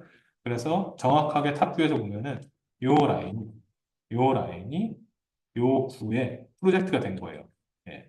그래서 위에서는 직선이었지만 구 쉐입의 프로젝트가 되면서 요런 라인으로 바뀐 거거든요. 예. 요런 라인으로. 그런 게 있고요. 그리고 또 듀플리케이트 엣지는 한번 쭉 클릭을 해보시면은 여기 중에 요거라고 그랬어요. 예. 듀플리케이트 엣지는 뭐냐면은 입체성을 갖는 어떤 오브젝트, 이런 그 폴리서페이스가 될 수도 있고요. 폴리서페이스는 뭐냐면은요, 여러 개의 서피스로 이루어진 서피스의 집합. 그렇기 때문에 얘는 폴리서페이스죠. 예, 직육면체, 육면체 자체가 여섯 개의 서페이스로 이루어진 어떤 그 오브젝트라는 뜻이잖아요. 폴리서페이스가 될 수도 있고 그냥 서페이스가 될 수도 있고요. 어떤 음, 그 대상적 경계를 추출을 해내기 위해서. 자, 막 이런 오브젝트들이 있어요. 구체적인 오브젝트들이 있는데 우리가 여기서 뭘 하고 싶냐면은 요 라인을 요 모서리의 경계를 라인으로 추출하고 싶어요. 라인으로 추출하고 싶어요. 그럴 때 듀플레이트 엣지를 쓰시면 됩니다. 얘를 클릭을 하시고 얘가 듀플리케이트 엣지거든요. 얘를 선택을 하시고 추출하고자 하는 선들 몇 개 추출해 보세요. 예, 이렇게 한 다음에 스페이스 누르면은 여기 지금 라인이 생긴 거거든요. 라인이 생긴 거예요. 자, 아까 선택, 해제 할 때 뭐 배웠냐면은 여러 개를 선택을 한 다음에 해제하고 싶은 거 어떤 오브젝트를 특정 오브젝트만 해제하고 싶을 때 컨트롤을 누르고 클릭을 하면 해제된다 그랬죠. 그래서 이렇게 선택을 하면은 다 선택이 되는데 여기서 컨트롤을 누르시고 이 육면체 매스를 선택을 하시면은 예, 지금 이 커브들만 선택이 됐습니다. 이 상태에서 좀 이따 무브하는 거, 뭐 그냥 드래그 해도 됩니다. 그냥 드래그 해도 되지만 M을 누르고 스페이스 누르고 클릭을 해보시면요. 얘만 추출된 라인이 보입니다. 예. 지금 그냥 M을 누르라고 여러분들한테 말씀을 드렸는데 뭐 그런 어떤 기본적인 또 구동 방법에 대해서는 조금 이따가 말씀을 드릴 거예요. 그래서 어쨌든 이게 라인이 추출된 것만 보시라고 예, 그렇게 말씀을 드렸고요. 그리고 듀플리케이트 엣지가 있다면은 듀플리케이트 보더라는 게 있습니다. 듀플리케이트 보더는 뭐냐면은 폴리서페이스에서는 안 먹어요. 예, 서페이스에서만 먹는 거거든요. 서페이스의 모든 엣지들, 모든 경계를 컵으로 추출해 주는 겁니다. 예, 얘를 선택을 하시고 듀플리케이트 보더를 클릭을 해주시면은 예, 모든 경계가 선택이 됐죠. 모든 경계가 추출이 됐죠. 이런 거고요. 그리고 익스텝 와이어프레임. 익스텝 와이어프레임은 이런 거를 와이어프레임이라고 하거든요. 예. 익스텝 와이어프레임이 뭔지 그냥 빨리 설명을 해드리기 위해 그냥 제 임의로 예,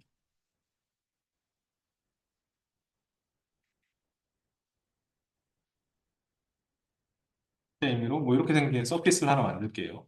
여기를 보시면은 얘는 직선의 서피스이기 때문에 뭔가 면을 구성을 해야 하는 어떤 요소들이 많이 필요 없죠. 그렇기 때문에 굉장히 심플합니다. 예.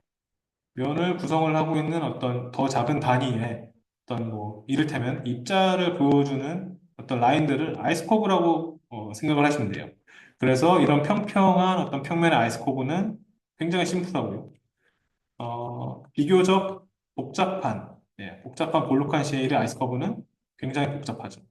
예. 이런 아이스커브만 추출하는 명령어가 있습니다. 예. 얘를 선택을 하시고요. 아까 얘를 다시 클릭을 하시고 얘를 클릭하면은 선택한 오브젝트의 아이스버그가 다 추출이 되게 됩니다. 얘도 마찬가지로 해볼게요.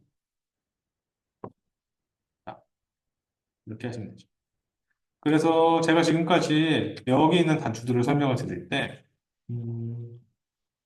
얘를 오브젝트 클릭하고 여기로 가서 누르고 있으면 얘가 나타나고 얘 클릭하면은 다시 클릭하고 이런 식으로 설명을 드렸는데 처음에는 당연히 뭐 그렇게 하셔야죠. 그렇게 하셔야 되는데 조금만 더 익숙해지시면은 나 여기서 그 면 추출하고 싶어. 그러면 여기에 바로 가셔서 듀플리케이트 엣지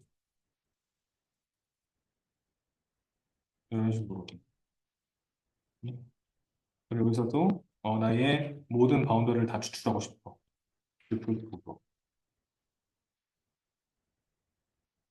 바로바로 듀플리케이트 엣지, 듀플리케이트 보더, 뭐 익스트라 와이어프레임 이런 것들을 많이 쓰시다 보면은 마우스를 계속 왔다 갔다 하면서 이런 단추들을 물리적으로 클릭 하실 필요 없이 바로 여기다 쓰시는 게 빨라요. 그리고 더 빠른 건 아까 말씀드린 대로 굉장히 자주 쓰는 것들은 단축키로 하시는 게 훨씬 빠릅니다. 그래서 뭐 이런 것들이 있다. 예, 이런 그 툴바에서 중요한 것들은. 그리고 나머지 것들은 뭐 그렇게까지 자주 쓰는 것들은 없습니다. 예. 예, 이런 것들은 지금 제가 알려드리는 것까지 예, 숙지하시고 자주 쓰시다 보면은 나머지는 저절로 예, 필요에 의해서 하게끔 되어 있는 그런 것들인 것 같아요. 툴파에 대해서는 그 정도까지 알아봤고요. 그 다음에 레이어. 이 오른쪽에 보시면은 기본적으로 레이어 창이 있고요. 프로퍼티 창이 있고요. 렌더, 머티리얼 창이 있습니다. 아까 처음에 말씀드렸던 것처럼. 이 네 개 정도만 아시고 계시면은, 예, 라이너를 쓰시는데 아무런 문제가 없어요. 예, 네 개 정도가 기본적으로 뭔지만 알고 계시면. 예. 그리고 비교해서 자세하게 아셔야 될 부분이 레이어. 레이어 굉장히 중요하죠. 어도비 패키지 모든 프로그램이 있어서. 그리고 CAD에서도 레이어 정리를 잘 하면서 작업을 하셔야 되고요.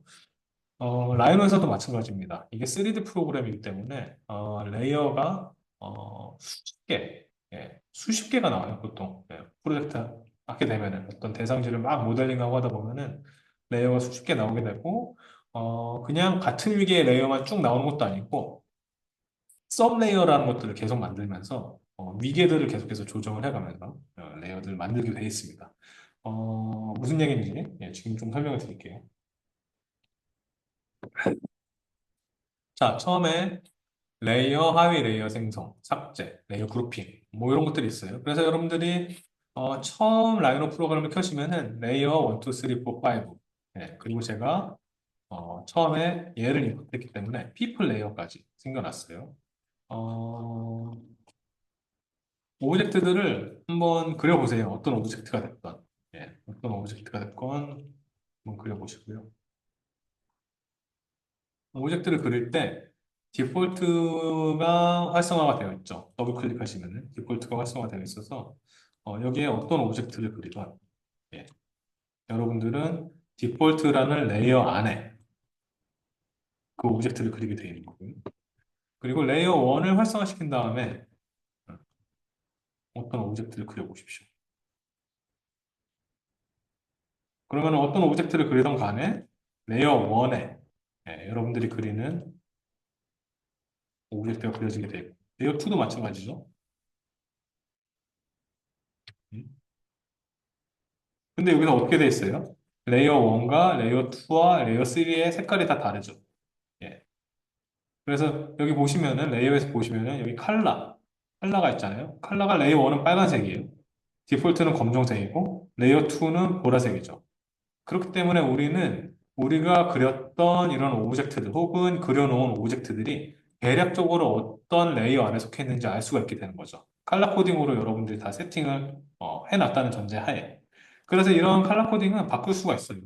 얘를 클릭을 해보시면은 뭐 지금 빨간색이잖아요. 그러면은 뭐 초록색으로. 예. 그러면 초록색으로 바뀌었죠.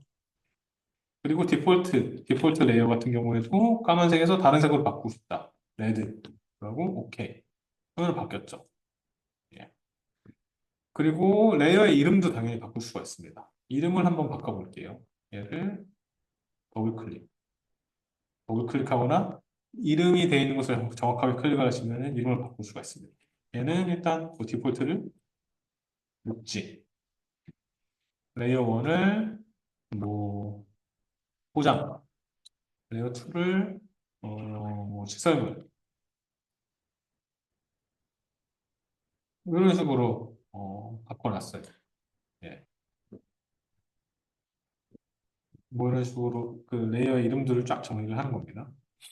그리고 어, 여기에는 녹지 중에서도 잔디, 그리고 녹지 중에서도 이 중에서도 나무, 나무, 지피 식물, 그리고 녹지 중에서도 호지라고 이렇게 쳐요. 잔디는 뭐 잔디랑 비슷한 색깔로, 뭐 지피 식물은 좀 어두운 색깔로, 초지는 약간 뭐 올리브 그린으로 이를테면 해놓고 여기 제가 적어놨다시피 레이어에는 하위 레이어가 있다 그랬어요. 레이어에는 위계가 다 같게 설정을 하는 게 아니라 프로젝트가 복잡해지면 복잡해질수록 위계 같은 것들을 잘 조정하고 설정을 해서 레이어 정리를 해야 한다고 말씀을 드렸어요. 그래서 대표적으로 조경할 때는 녹지가 반드시 들어가는 경우가 많잖아요. 그리고 녹지에는 녹지만 있는 것뿐만 아니라 녹지의 하위 개념들이 있을 수가 있죠. 뭐 잔디도 녹지고 지피식물도 녹지고 초지도 녹지예요. 그러면은 녹지라는 어떤 그 레이어를 가장 상위 위계에 두고 잔디들을 녹지 하위로 이렇게 넣어줄 수가 있어요. 레이어 자체를. 그리고 GP도 이렇게 클릭을 해서 GP라는 레이어도 클릭을 해서 녹지로 이렇게 잡아당겨주고 초지도 클릭을 해서 녹지로 이렇게 잡아당겨주고 예, 이렇게 하면은 위계가 이렇게 만들어졌고 아까는 없었던 이런 화살표 같은 드롭다운 메뉴처럼 이렇게 클릭을 하면 보이고 예, 이렇게 하면 접히고 이런 것들이 생기죠. 예. 포장도 몇 개 더 만들어 줄게요. 예. 그 전에 포장 레이어를 하나 더 만들어 주고 싶어요. 그럴 때 레이어를 하나 더 만드는 게 여기 뉴 레이어. 예, 너무 쉽죠? 뉴 레이어를 클릭 하면 하나 만들어 줬고 한 번 더 클릭 하면 한 번 더 만들어 줬고 한 번 더 클릭 하면 한 번 더 만들어 줬어. 포장 레이어의 이름을 바꿔줄게요. 예. 포장 1, 얘로 포장 2, 포장 3. 숫자가 진할수록 예를 들어 어두워지는 거라고 합시다. 포장 2는 회색, 포장 1은 좀 밝은 색으로 해서 포장 1, 2, 3을 한꺼번에 선택을 하는 방법이 아마 아는 분들도 많이 계실 텐데 선택을 하고자 하는 가장 첫 번째 레이어를 클릭을 하시고 모두 선택을 하고자 하는 가장 끝에 레이어를 Shift를 누른 상태에서 선택을 해주시면은 그 가운데 있는 것들이 다 쫙 선택이 되게 돼 있어요. 뭐 지금 세 개밖에 없으니까 뭐 드라마틱한 효과는 없는데 어쨌든 포장 1, 2, 3이 다 선택이 돼 있죠. 얘를 한꺼번에 드래그해서 포장으로 가져가면은 포장 안에 이런 서브 레이어들이 쫙 들어가게 돼 있죠. 예. 그래서 뭐 이런 식으로 레이어를 정리를 해서 요 안에다가 포장 1에 속하는 오브젝트들을 그리고 요 안을 포장 2에다가 요 안에 속하는 어떤 오브젝트들을 그리고 포장 3에다가 하는 레이어들을 막 그리고 이런 식으로 합니다. 레이어를 활성화시키는 방법을 말씀드렸죠? 더블 클릭하면은 체크 표시가 되면서 얘네들이 활성화가 된다고 말씀을 드렸고요. 그리고 레이어 칼라. 네. 칼라도 이제 좀 방금 칼라 코드를 이렇게 작업하는 사람 혹은 같이 작업하는 사람들끼리 알기 쉽게 이렇게 맞춰놓고 하시면은 굉장히 작업이 편합니다. 그리고 이런 레이어들이 나중에 막 정말로 막 수십 개씩 거의 100개 가까이 막 불어난다고 한번 상상을 해보세요. 이런 것들을 초반부터 잘 세팅을 해 놓는 게 나중에 작업 효율을 늦추지 않는데 좋고 얘는 그냥 칼라 있는 항목은 우리가 작업할 때 보는 쉐이디드 뷰에만 보이는 거라고 했어요. 얘를 아까 잠깐 말씀을 드렸던 렌더드 뷰로 한번 놔보세요. 예. 보시면은 라인은 여기 칼라에 있는 칼라를 따라가는데 사실상 얘를 렌더링을 돌렸을 때 보이게 되는 오브젝트들은 이런 입체성을 갖는 오브젝트들이 보이는 거거든요. 그래서 얘네가 진짜예요, 사실. 얘네가 최종적으로 우리가 만들어내려고 하는 서피스들로 이루어진 어떤 입체 오브젝트들이고, 이런 라인들은 사실 이런 입체 오브젝트를 만들어내기 위한 중요한 수단인 거죠. 예. 그래서 어쨌든 얘네들은 색깔이 하나도 안 보이죠. 예. 실제 렌더링 됐을 때는 이런 색깔이라는 거예요, 이런 오브젝트들이. 근데, 머테리얼, 재질, 재질에서 실제 렌더링 되었을 때에 나오는 네, 최종적인 재질의 색을 혹은 실제 재질을 지정을 해줄 수가 있습니다. 이번 시간에는 실제 재질, 머티리얼을 모으진 않고 색깔만 빠르게 한번 지정을 해볼게요. 머티리얼도 마찬가지로 아까 컬러에서 색깔을 바꿨던 것처럼 얘를 클릭을 해보시면은 지금 디폴트 세팅이 완전 흰색으로 되어 있잖아요. 얘를 컬러를 클릭해 보시고 뭐 잔디랑 가급적으로 가장 비슷한 색으로 한번 바꿔보시고 지피도 뭐 약간 축축하고 어두운 색깔의 그런 뭐 지피 식물의 색깔로 바꿔보시고 그리고 초지도 뭔가 약간 미도 같은 약간 뭐 약간 올리브 그린기 나는 걸로 바꿔주시고 그 다음에 이 안에다가 뭐 렌더드가 돼 있는 상태에서 서피스가 됐건 뭐 이런 어, 방금 배웠던 것들을 토대로 이런 애들 한번 그려보세요. 그려보시면은 얘는 여기다 그렸으니까 어, 얘는 잔디 재질이 입혀진 구 그리고 얘는 GP 재질이 입혀진 육면체 그리고 얘가 초지 재질이 입혀진 육면체 얘가 이제 GP 재질이 입혀진 서피스 이렇게 구분이 되게 되는 거예요. 비로소 예. 머테리얼에 대해서는 나중에 조금 더 자세히 이야기하게 될 시간이 있을 거예요. 이런 단순한 색깔 말고도 아까 잠깐 빠르게 보여드렸지만 픽처로 가셔서 이미 여러분들이 만들어 놓았을 뭐 이런 머티리얼들을 이런 데다가 입힐 수가 있거든요. 그래서 뭐 이런 것들을 더 정확하고 자세하게 어떻게 입히는지는 나중에 말씀을 드리겠고, 지금은 일단 기본적인 레이어의 구성이 이렇게 돼 있다를 이해하는 위주로 좀 봐주시면 될 것 같습니다. 그 다시 퍼스펙티브로 돌아와서, 쉐이디드로 돌아와서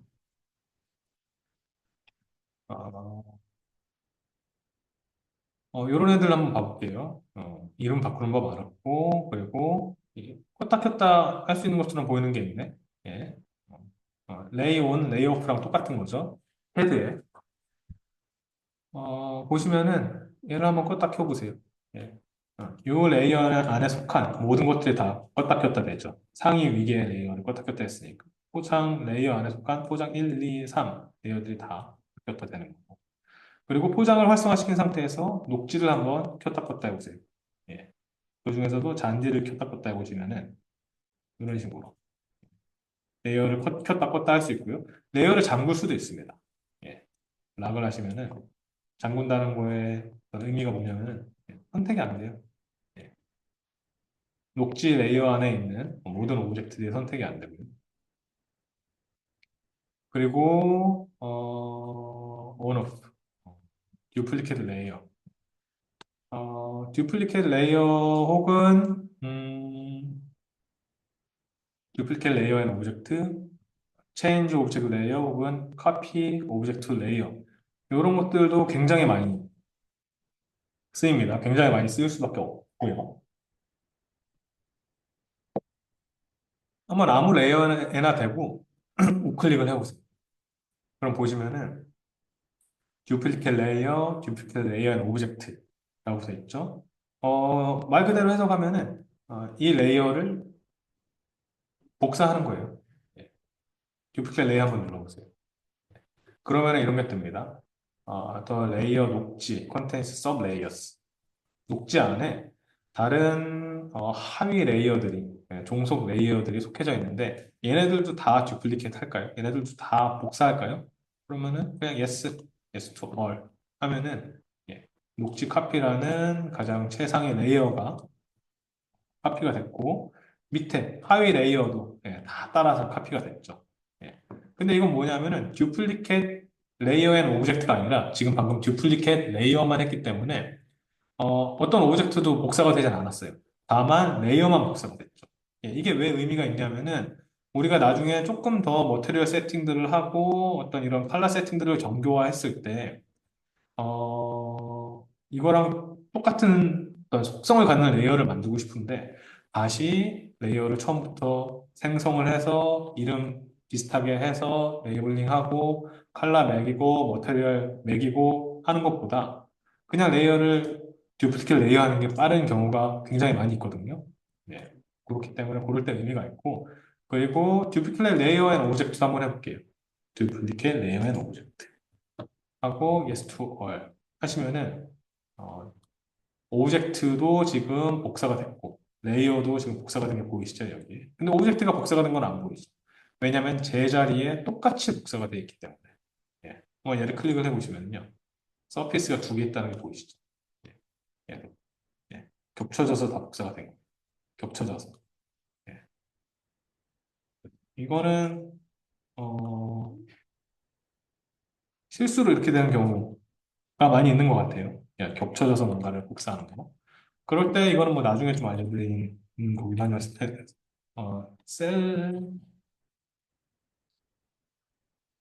셀, 듀, 셀렉트 듀플리케이트의 준말이거든요. 듀플리케이트 돼 있는 모든 오브젝트를 다 선택한다.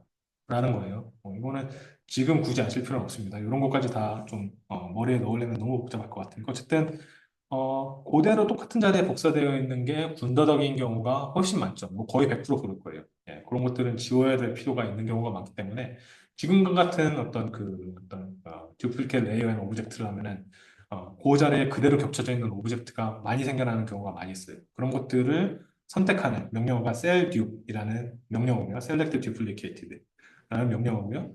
뭐 얘를 한 다음에 그냥 딜리트 하면은 이렇게 겹쳐져 있는 오브젝트가 하나도 없어지게 됐고요. 어쨌든 어, 그 듀플리케이트 레이어 그리고 듀플리케이트 레이어 오브젝트 에 대해서 말씀을 드렸고요. 그리고 체인지 레이어 어떤 오브젝트가 있는데 나는 얘는 이제 얘 포장 레이어 안에 있는 거잖아요. 포장 레이어가 아니라 잔디 레이어로 바꾸고 싶어 라고 했을 때 바꾸고자 하는 레이어를 클릭을 하시고 잔디 레이어로 가셔서 바꾸고자 하는 최종 어떤 데스티네이션이 되는 레이어로 가셔서 우클릭을 하시고 체인지 오브젝트 레이어를 하시면은 예 잔디로 갔습니다. 잔디로 갔고요. 보면 보이죠? 그리고 체인지 오브젝트 그리고 체인지 오브젝트 카피 오브젝트 레이어 카피 오브젝트 레이어 뭐 아시겠죠? 응. 얘를 바꾸는 게 아니라 카피하는 거예요. 그래서 만약에 이 오브젝트를 마찬가지로 잔디로 바꾸는 게 아니라 잔디로 하나 더 카피하고 싶어 라고 했을 때 데스티네이션이 되는 레이어로 가셔서 우클릭을 하셔서 카피 오브젝트 레이어 하시면은 요게 이제 또 두 개를 선택할 수 있게 되죠. 겹쳐져 있는 겁니다. 하나는 뭐 잔디 레이어고 하나는 포장 레이어겠죠. 예. 그래서 이렇게 하나는 포장 레이어에 있는 거, 얘는 잔디 레이어에 있는 거. 뭐 이렇게 카피 오브젝트 레이어가 있고요. 그리고 성급기 아까 했잖아. 또 있지. 이걸 제가 먼저 해버렸네요. 어, 죄송합니다. 예, 먼저 해버렸어. 예. 어쨌든 이거 했다고 치고요. 성급기 할 줄 아시죠? 예, 뭐 몇 번 연습해 보세요. 그리고 편집. 요거 조금 할 게 있는 겁니다. 예. 여기서 여러분들의 어떤 그 대부분의 액션을 하는 거죠. 그러니까 CAD에서 여러분 어떤 오브젝트 옮길 때 move 그리고 카피할 때 CO 그리고 offset 할 때 O 누르고 스페이스 치고 뭐 그런 것들 배우셨죠? 그리고 트림, 뭐 로테이트 그런 것들 배우셨죠? 여기도 마찬가지입니다. 자, 여기 보시면은 move, rotate, trim, split, extend, offset, fillet 뭐 이 정도만 아시면 될 것 같아요. 예. muve는 단축키 M, rotate는 단축키 RO, trim은 단축키 TR, split은 shift S 아니면 그냥 split이라고 치셔도 돼요. 예. S. 왜냐면은 이거는 CAD에 없는 명령어지만 굉장히 유용한 명령어거든요. CAD에 이게 왜 없는지 모르겠어요. 예. 그래서 저는 라이노가 CAD보다 훨씬 더 스마트한 것 같아요.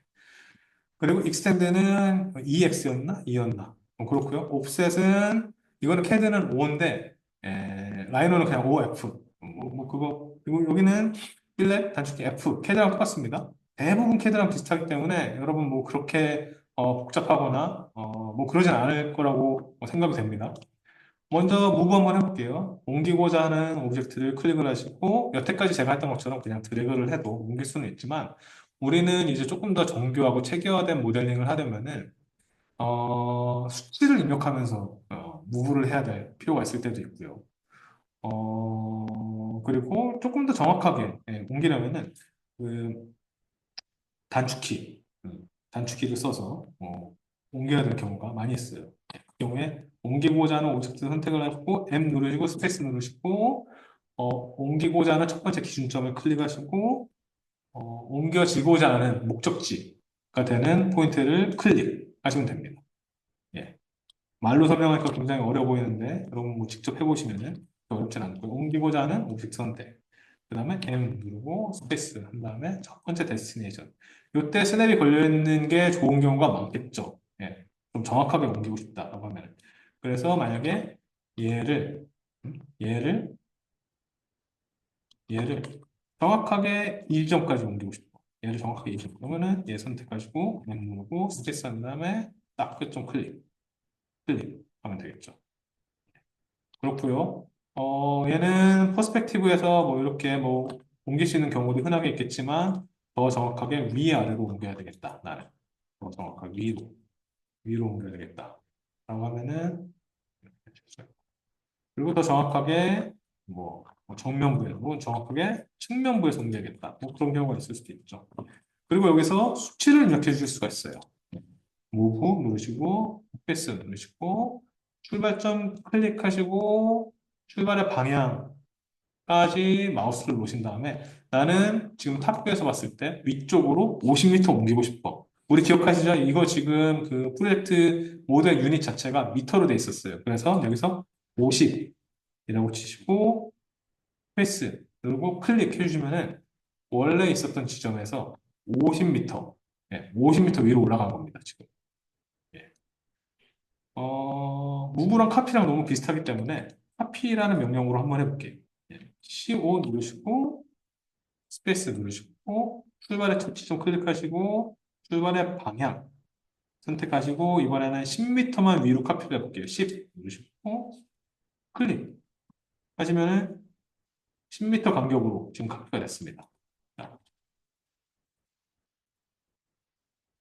자, 이런 식으로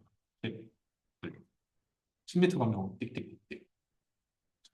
무브는 카피가 없이 그냥 옮겨지는 거고요. 예. CO 카피 그러니까 카피 명령어를 그냥 CO 단축키로 할 수가 있거든요. 여기는 CO를 써놓진 않았지만 예. 기억해 주셨으면 좋겠습니다. 그 로테이트는 아시죠?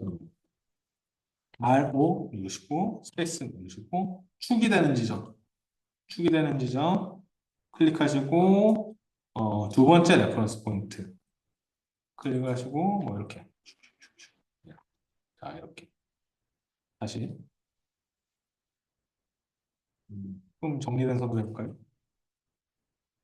자, 로테이트 하고자 하는 자, 뭐라고 싶냐면은 이 선을 90도 90도니까 25도 로테이트 하고 싶어요. 예.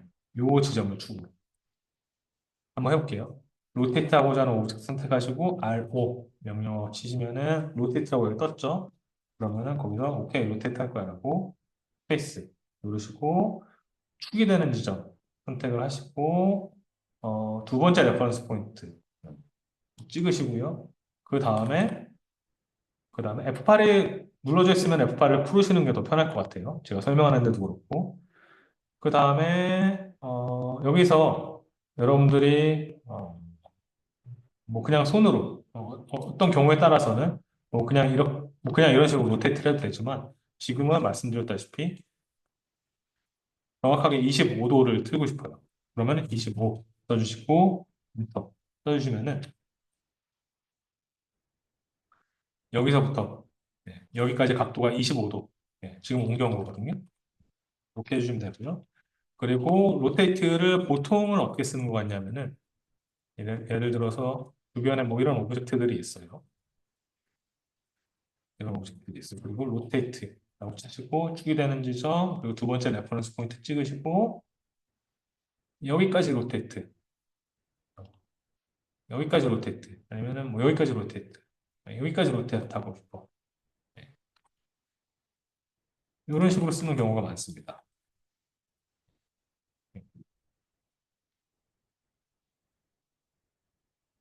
축이 되는 지점 두 번째 레퍼런스 포인트 이게 스냅이 걸려 있다 보니까 이 정도까지 로테이트 하고 싶다.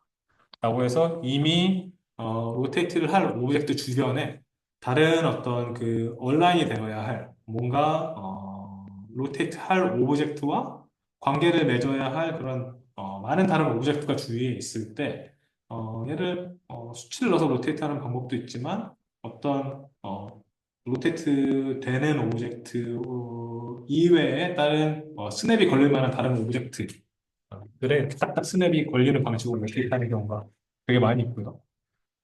그리고 트림은 여러분 뭐 잘 아시죠? 네. 얘를 가지고 얘를 한번 잘라볼게요.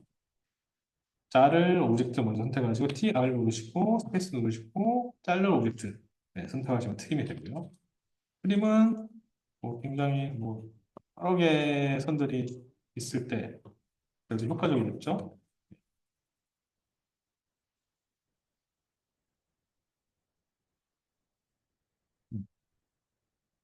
자를 오브젝트 선택하시고 TR 누르시고 스페이스 누른 다음에 딱 하면 다 트림이 되죠. 트림 뭐 아주 쉽고요. 패드에서도 여러분들 많이 해보셨을 거라고 생각을 하고요. 그리고 뭐냐면은 트림이랑 비슷한데 트림은 자른 오브젝트가 그냥 없어지잖아요. 스플릿은 자른 오브젝트가 없어지는 게 아니라 오브젝트 자체를 쪼개는 거예요. 예. 근데 쪼개지는 오브젝트가 어, 보시는 것처럼 그냥 라인 오게 될 수도 있고요. 입체성을 갖는 어떤 서피스나 폴리 서피스도 스플릿을 할 수가 있거든요. 그래서 스플릿은 굉장히 유용하게 많이 쓰입니다. 그래서 오늘 잘 들으시고 알아두셨다가 나중에도 계속 쓰시면 좋을 것 같아요. 마찬가지로 뭐 똑같은 방식으로, 트림과 똑같은 방식으로 해볼게요. 자, 얘를 가지고 얘를 스플릿을 해볼 거예요. 얘를 쪼개볼 거예요. 자, 스플릿은 명령어 창에 스플릿, SP까지만 치면은 뭐 스플릿이 완성이 돼요. 그래서 스페이스 누르시고 여기 보시면은 Select Object to Split. 그러니까 쪼개질 오브젝트를 선택을 하라. 쪼갤 오브젝트가 아니라 쪼개질 오브젝트를 먼저 선택을 하는 거예요. 자, 됐으면은 엔터에 자, 하시고요. 그 다음에 커팅 오브젝트, 자를 오브젝트를 선택을 하라. 자를 오브젝트 선택을 했어요. 그 다음에 나 엔터 하시면은 달렸죠. 근데 스플릿처럼 어느 한쪽이 없어지진 않고 다 남아 있습니다. 이런 거고요. 그리고 간단하게 너무 복잡하지 않은 오브젝트라면은 이런 것들도 스플릿이 됩니다. 그냥 학교에서 마찬가지로 해볼게요. 스플릿을 하시거나 컨트롤 시프트 S 아까 잘못 말씀드렸습니다. 그냥 시프트 S라고 스플릿의 단축키를 말씀드렸었는데 컨트롤 시프트 S 컨트롤 시프트 하셔도 되고 지금은 단축키가 익숙하지 않으실 테니까 클릭 이러고 하시고 스페이스 셀렉트 오브젝트 투 스플릿 쪼개진 오브젝트 선택을 하라. 됐으면 엔터죠. 엔터한 스페이스 그다음에 자를 오브젝트 커팅 오브젝트 선택을 하고 엔터 치면은 쪼개졌죠. 이런 식으로 이렇게 스플릿에 대해 알아봤고요. 익스텐드 뭐 너무 쉽죠? 익스텐드 여러분 뭐 캐드에서도 이미 여러 번 하셨을 테니까 EX라고 어, 아 익스 익스펜드 다 쳐줘요. 왜냐하면은 익스플로드라는 더 자주 쓰이는 명령어가 라이언에 있기 때문에 제가 잠깐 헷갈렸습니다. 아까 EX까지 치면 안 되고 익스펜드 예, 익스펜드 다 쳐주십시오. 익스펜드가 아니라 어, 익스텐드 예, 익스텐드 다 쳐주십시오. 예. 익스텐드 어차피 근데 라이언에서는 많이 쓰이지도 않아요. 그게 중요한 명령어는 아니지만 그래도 기본적인 캐드 명령어니까 예. 쓰는 방법은 똑같습니다. 캐드랑 예, 이렇게 써주시면 돼요. 자세하게 설명할 필요도 없을 것 같아요. 옵셋, 옵셋, 옵셋 뭐 아시죠? 네. OF까지 찢고 몇 미터 옮길까요? 50미터 옵셋 합시다. 자, 옵셋 될 오브젝트 선택을 하시고 OF라고 치시고 스페이스 몇 미터 옮기고요? 디스턴스를 뭐 20만 해봅시다. 20이라고 치시고 클릭. 다시 클릭. 어느 쪽 방향으로 옵셋 할까? 이쪽으로 할까? 이쪽으로 할까? 이쪽 방향 정해주시고 클릭. 또 한 번 클릭. 클릭. 클릭. 뭐 이런 식으로 옵셋도 마찬가지로 여러분들이 다 아실 거라고 생각이 됩니다. 예, 캐드에서 워낙에 많이 이용이 되는 필렛도 마찬가지죠. 필렛. 자, 이런 뾰족한 모난 부분이 있을 때 뭐를 굴려주는 거. F라고 누르시고 스페이스 치시고 레디우스를 정해주는 거죠. 지금은 0.01m의 레디우스. 레디우스가 반지름이었나? 디아메트가 반지름이 갑자기 헷갈리는데. 어쨌든 나는 10m짜리 커다랗게 둥그릴래. 라고 하면은 클릭 해주시면은 이게 10m짜리 알값을 가진 둥글린 부분.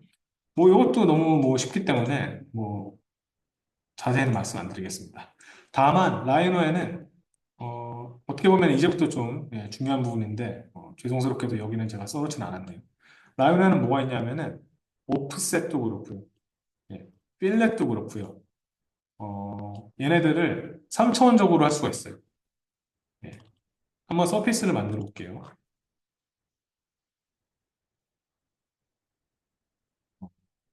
서피스를 만들어줍니다. 자, 라이노에서는 옵셋 서피스라는 게 있거든요. 그냥 옵셋이 아니라. 한번 쳐 보시죠. 뭐. 오프셋 S까지만 치시면요. 옵셋 SRF라고 돼 있잖아요. 저기 옵셋 서피스거든요. 그래서 옵셋 S까지만 기억을 했어요. 옵셋 S라고 치시고 스페이스를 누르시면은 옵셋 될 방향. 그 서피스가 어느 쪽으로 옵셋 될 건지 방향을 이 오브젝트를 클릭하면서 바꿔서 지정을 할 수가 있고요. 그 다음에 디스턴스를 정해주시면 되죠. 나는 뭐 한 1m만 옵셋 할게. 1 치고 엔터. 엔터나 스페이스 하시면은 1m 셋이 돼서 서페이스가 폴리 서페이스가 되게 이렇게 됩니다. 뭐 옵셋 서페이스가 이렇고요. 조금 더 복잡하게 생긴 거를 어, 오프셋 서페이스로 할 수도 있어요. 자, 예를 들어서 뭐 다음 시간에 할 거긴 하지만 여러분이 이런 모양의 폴리 서페이스를 만들었다. 폴리 서페이스도 옵셋 서페이스 할 수 있거든요. 한번 해볼게요. 오프셋 서페이스라고 치시고 마찬가지로 방향을 클릭해서 바꿀 수가 있고요. 여기 이번에는 뭐 2m 오프셋을 하겠다. 그러면 2라고 치시고 하시면은 이런 식으로 오프셋이 돼서 폴리 스페이스가 나왔죠. 이렇게 됐고요. 그 다음에 필렛도 할 수 있습니다. 입체적으로. 필렛 서피스. 필렛 치시고 S까지만 치시면은 자동 완성이 됩니다. 그 다음에 패스 누르시고요. 모나 있잖아요. 여기가. 이 각도가 모나 있잖아요. 얘를 둥글릴 거예요. 근데 레디우스 300. 레디우스 300m는 말이 안 되죠. 얘는 뭐 한 0.2m 정도 둥글리겠다. 그러면 둥글리고자 하는 두 개의 면을 클릭해 주시면 이렇게 둥글려졌습니다. 근데 얘는 새로 면이 생겼는데 왜 빨간색이냐?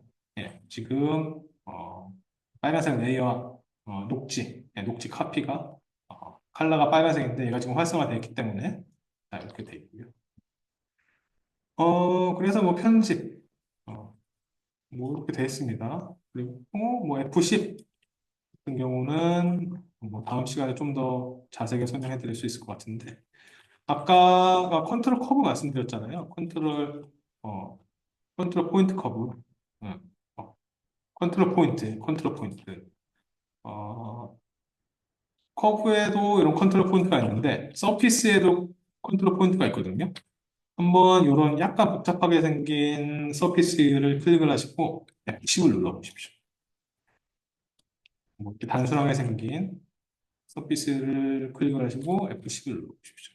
그러면은, 각 서피스에 대한 컨트롤 포인트가 켜지게 돼 있어요.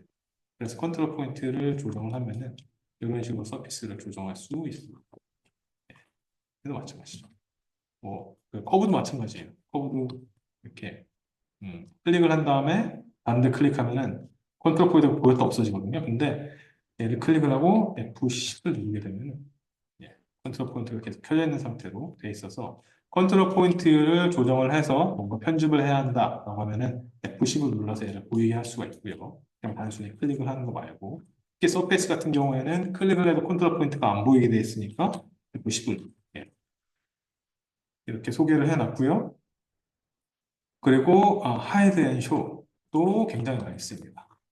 숨기고자 하는 오브젝트를 선택을 하시고요. Shift 눌러서 한번 선택을 해보십시오. 그리고 HI 누르고 스페이스 누르면 없어졌죠. 그 다음에 다시 보이게 하고 싶어. 그럼 쇼 이런 겁니다.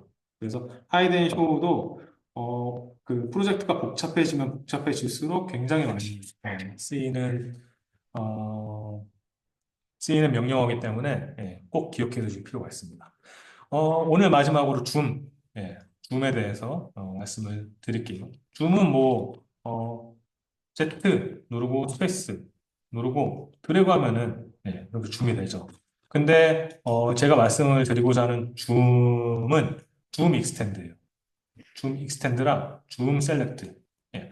요거는 반드시 아셨으면 좋겠어요. 요거는 사실 이 줌은 맨 밑에 들어가 있을 게 아니라 요 맨 위에 작업하면 조작. 가장 기본적으로 들어가 있어야 되는 사항일 만큼 굉장히 중요하다고 생각을 하시면 될 것 같아요. 줌 익스텐드는 그냥 Z 쳐보세요. Z 치고 Shift 누르면은 여러분들이 작업하고 있는 모든 오브젝트를 다 보여주는 그런 명령어예요. 그래서 예를 들어서 얘가 굉장히 멀리 있어. 그래서 쟤는 신경을 안 쓰고 여러분들이 막 이렇게 모델링을 하다가 Z2를 누르고 스페이스 하게 되면은 얘까지 지금 보여지게 되는 그런 거거든요. 예. 근데 이런 게 반드시 요긴하게 쓸 경우가 있습니다. 예를 들어서 여러분이 토지리 정보원 같은 데서 캐드 파일을 불러오잖아요. 근데 그런 것들이 어, 그 전지구 표준에 맞는 전지구 표준이 아니라 어떤 그 스탠다드에 맞게끔 코디네이션 포인트, 그 경도와 위도가 맞게끔 제작이 돼 있는 지도이기 때문에 이 000 포인트, 여기가 000 포인트잖아요. Z축 0, Y축 0, X축 0에서 굉장히 멀리 떨어져서 제작이 돼 있는 지도일 경우가 많거든요. 경도와 위도를 뭔가 고려를 해서 그런 거에 그런 거에 입각해서 만들어진 지도이기 때문에 그런 데서 받아온 어떤 캐드 맵을 라이노로 불러들여 왔을 때 굉장히 000 포인트에서 생뚱맞게 멀리 떨어져서 불러들여 와지는 경우가 많아요. 그러면은 그때 많이 나오는 질문이 선생님 이거 불러들여 왔는데 안 보여요? 없어요? 막 그러는데 이때 Z2 네, Z2 누르시면은 굉장히 생뚱맞게 막 이런 데 가 있고요. 이런 데 가 있고요. 그리고 제가 얘를 클릭을 하고요. 네, 얘가 뭔가 있는 거 알았어. 그 다음에 얘를 향해서 아무리 휠을 움직여도 얘가 줌이 안 됩니다. 그때 할 수 있는 방법이 Z 누르고 스페이스 누르고 이렇게 드래그를 하는 방법도 있지만 훨씬 더 손쉬운 방법이 얘를 클릭하고 ZS 스페이스 여기 나와 있는 겁니다. 줌 셀렉트. 네. 줌 셀렉트는 뭐 감이 오시죠? 셀렉트 돼 있는 것만 줌하기. 네. 그래서 얘를 셀렉트하고 ZS 스페이스 하면은 얘만 셀렉트가 돼 있었으니까 얘만 줌이 되는. 그래서 ZS, 특히 ZS가 굉장히 활용도가 높습니다. 여러분들 일단 손에 있기만 하면은 ZS 없이는 그 작업을 하기가 좀 힘들어질 정도로 굉장히 많이 쓰게 되는 그런 좀 몇 가지의 줌하는 방법 중에 하나입니다. 그래서요, 오늘은 여기까지 하겠고요. 오늘 압니다. 이거 굉장히 좀 하나하나 따라하기가 쉽지는 않으셨을 거예요. 그리고 요거를 따라한들 뭔가 당장 실력이 느는 것도 아니고 그런 느낌들 때문에 이게 쉽지는 않은 시간이라고 생각이 드는데 그럼에도 불구하고 충실히 이거를 좀 어디 있는지 아예 안 본 거랑 어디 있는지 한 번쯤 본 거랑 완전 천지 차이라고 생각을 하기 때문에 일단 이번 시간과 다음 시간은 누차 말하지만 좀 착실하게 진행을 해줬으면 좋겠고요. 그리고 오늘 과제는 요거 있잖아요. 요거랑 어 요거랑 자, 스크린샷을 이렇게 하셔서 제출을 하십시오. 레이어까지 보이게. 레이어도 보여야 되고, 이런 것들, 대략적인, 여러분들의 작업의 흔적을 제출해 주시면 됩니다. 다음 주까지 과제가 이런 식으로 나갈 거고요. 다다음 주부터는 우리가 진짜 실습을 할 테니까, 제가 저번 시간에도 말씀을 드렸죠. 1시간 수업하고 3시간 여러분이 그 실습을 하는 분량을 제출을 하는 거라, 다다음 주부터는 진짜 뭐를 약간 만드는 것처럼 그렇게 작업을 할 거예요. 그러니까 아마 그런 거에 비해서는 비교적 이번 시간이 과제 제출은 쉽다. 하지만 수업을 쫓아오기는 좀 그렇게 뭐 쫓아오는 게 아니라 이거를 충실하게 하는 게 그렇게 쉽지만은 않을 거다. 뭐 그렇게 좀 뭐 정리를 할 수 있을 것 같습니다. 그러면은 여러분들 다들 수고 많으셨고요. 그러면은 다음 시간에 또 똑같은 방식으로 이렇게 수업을 업로드를 시켜드리도록 하겠습니다. 수고 많으셨고요. 그리고 뭐 질문 있으신 분들은 뭐 카톡으로 뭐 질문하시면은 가장 소통이 무난할 것 같아요. 그러면은 다들 수고 많으셨습니다. 수고하셨습니다.